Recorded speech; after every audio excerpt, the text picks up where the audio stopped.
guys, welcome back to my channel. My name is Rachel if you are new here.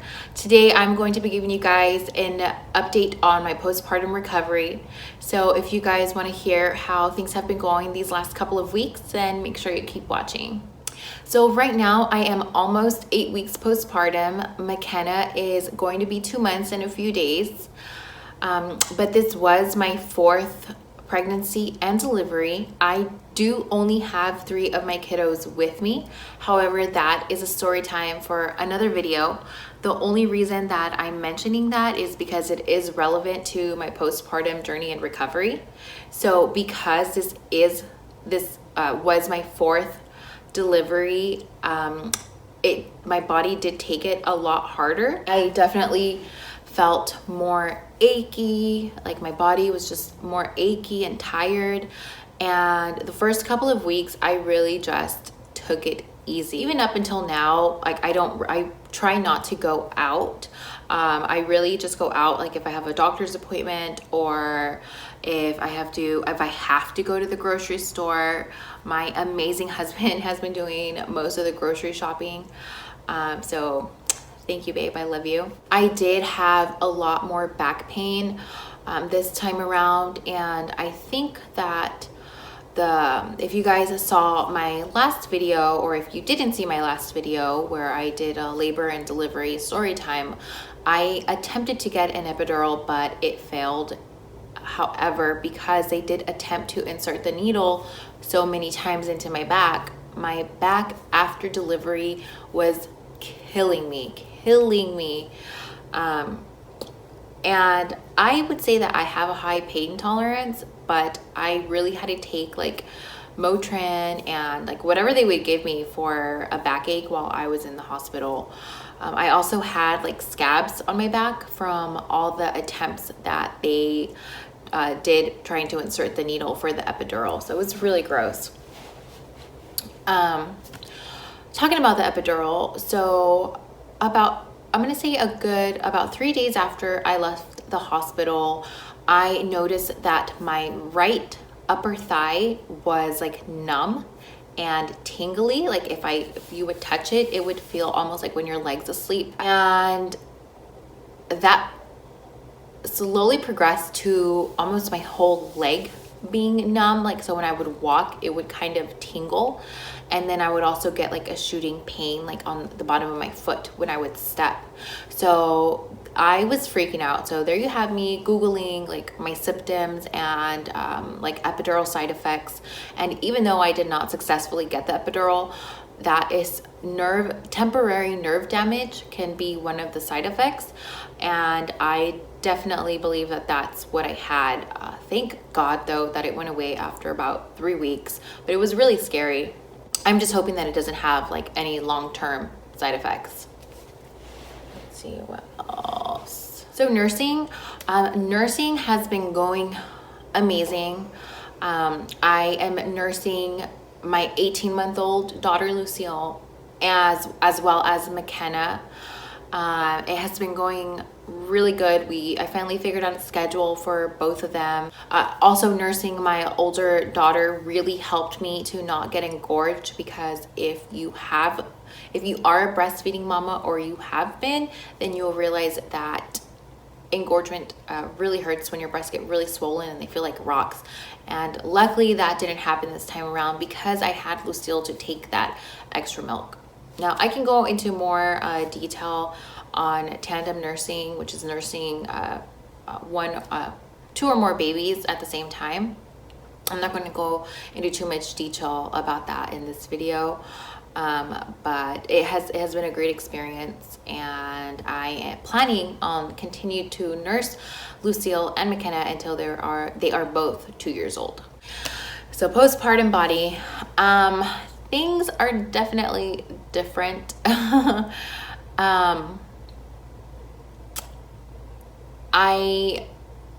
I was not in a rush to lose any weight.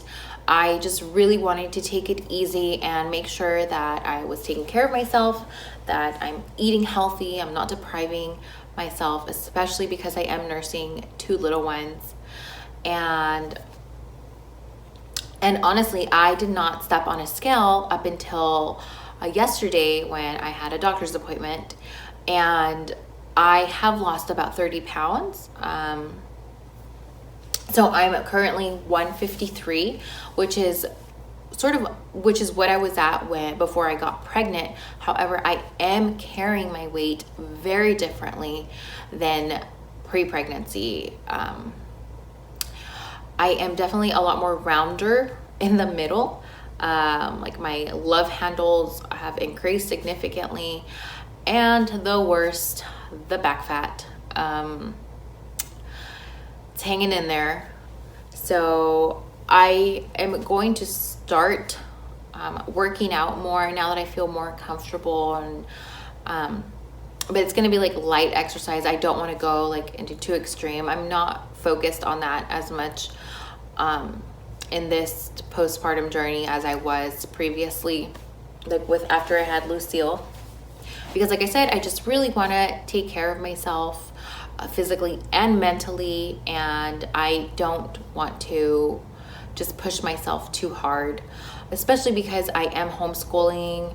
I do have Lucille, which is a handful. She's my wild child, and I have my almost 2-month-old. So, I'm just being kind to myself and just taking it easy, but also still trying to maintain like a balance between exercise and eating a good healthy diet.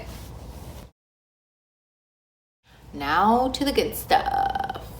Let's talk about sex, baby. Let's talk about you and me. Yeah, so sex postpartum. I was really self-conscious, and I really wanted to wait to get into all of that. I was just really self-conscious about my nether regions and just being like loose, because fourth baby, and people are always like, oh, is it like a slip and slide or something, or like, yeah, I don't know, stupid things like that. Stupid things like that, but I am here to report, guys, that everything is going good in the bedroom. I am very happy, and so is my husband, and that's all I'm going to say about that. As far as birth control, we have not decided on a birth control. We are taking precautions, however, because I am not trying to get pregnant anytime soon, or if ever again. I don't know. Like, this was a really tough pregnancy for me and delivery, so it just made me question if I would ever want to go through that again.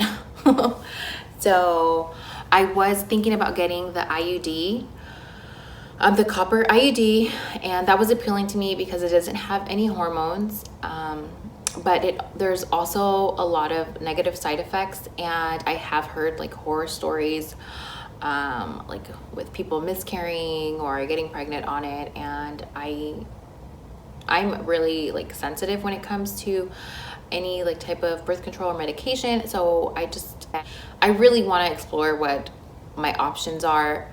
I also considered getting the shot, but once again, there's a lot of negative side effects. I was on the pill, but I got pregnant with Lucille.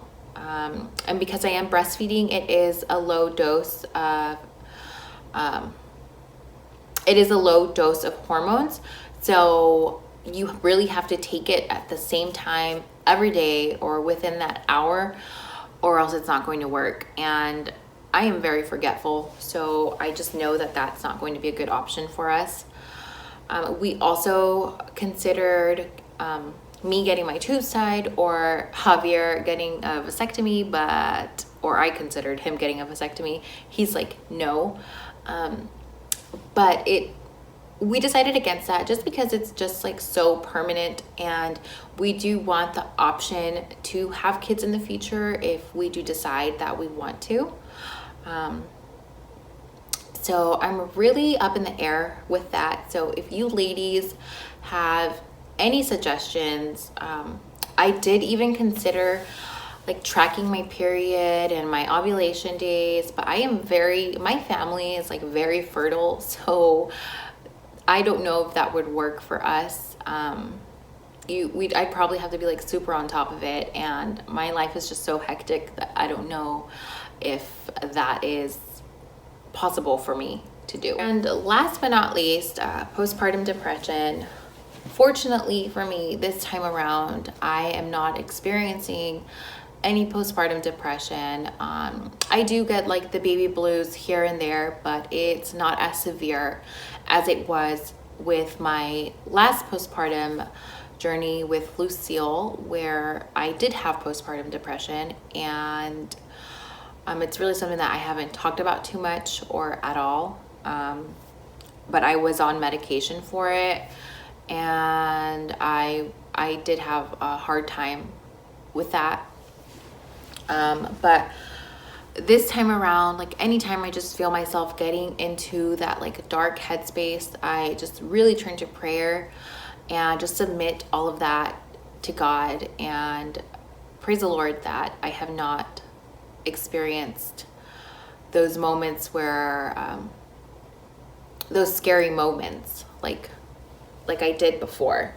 And I also have like a really great support system with my husband and with my family, as well as my church. Like our family has just been so loved on, so I'm just really grateful that I'm not going through that this time around, and that I'm not being robbed of enjoying these special moments with my newborn, with my kids in general, not just with my newborn. It is something really scary. If you are experiencing postpartum depression, just make sure that you are not isolating yourself, and that you reach out to someone. Like, tell your doctor, tell a friend, tell your husband, but don't feel like you're alone. I can't think of anything else to update you guys on as far as like postpartum care is concerned. That pretty much sums it up. So that's it for my postpartum video. If you guys liked it, make sure that you give it a thumbs up. And if you are new here, don't forget to hit the subscribe button and become a part of my motherhood journey. Bye.